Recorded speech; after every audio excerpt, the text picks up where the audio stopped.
तर उद्या बॅलेट पेपरवरती मतदान प्रक्रिया राबवणाऱ्या माळशिरसमधल्या मार्कडवाडी गावाला पोलीस छावणीचं स्वरूप आलंय। मात्र मतदान प्रक्रिया राबवू नये यासाठी प्रशासनाकडे दबाव वाढू लागला आहे। 20 जणांना पोलिसांनी नोटीस पाठवलेली आहे। गावामध्ये तणाव वाढलाय। उद्याच्या मतदानासंदर्भात प्रशासनाच्या कठोर भूमिकेनंतर ग्रामस्थांची बैठक सुरू झालेली आहे। दरम्यान ज्या ठिकाणी मतदान होतं तिथे मंडप उभारण्याचं काम सुरू आहे। गावात पोलिसांचा मोठा फौजफाटा सुद्धा दाखल झालेला असल्यानं परिस्थिती काहीशी तणावाची आहे। सुनील दिवान आपले प्रतिनिधी अपडेट देतील। सुनील, मार्कडवाडीला खरंच आता पोलीस छावणीचं स्वरूप प्राप्त झालेलं आहे।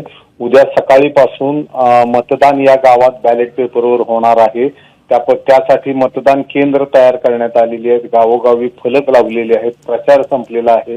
मात्र आता ही निवडणूक प्रक्रिया ज्या पद्धतीने राबवली जाते हे बेकायदेशीर आहे अशा रीतीचा दबाव आता प्रशासनाकडे येण्यास सुरुवात झालेली आहे।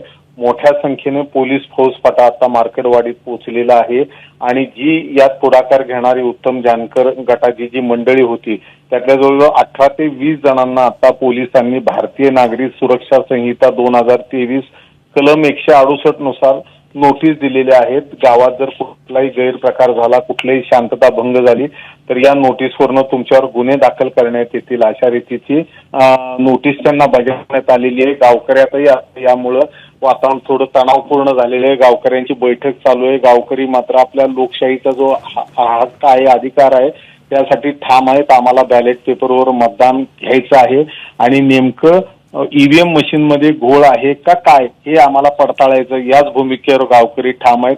एक गट जो विरोधी गट आहे त्यांनी या मतदानावर बहिष्कार टाकलेला आहे। त्यामुळे आता काय होतंय ते पाहावं लागेल। सुनील, धन्यवाद दिलेल्या माहितीबद्दल।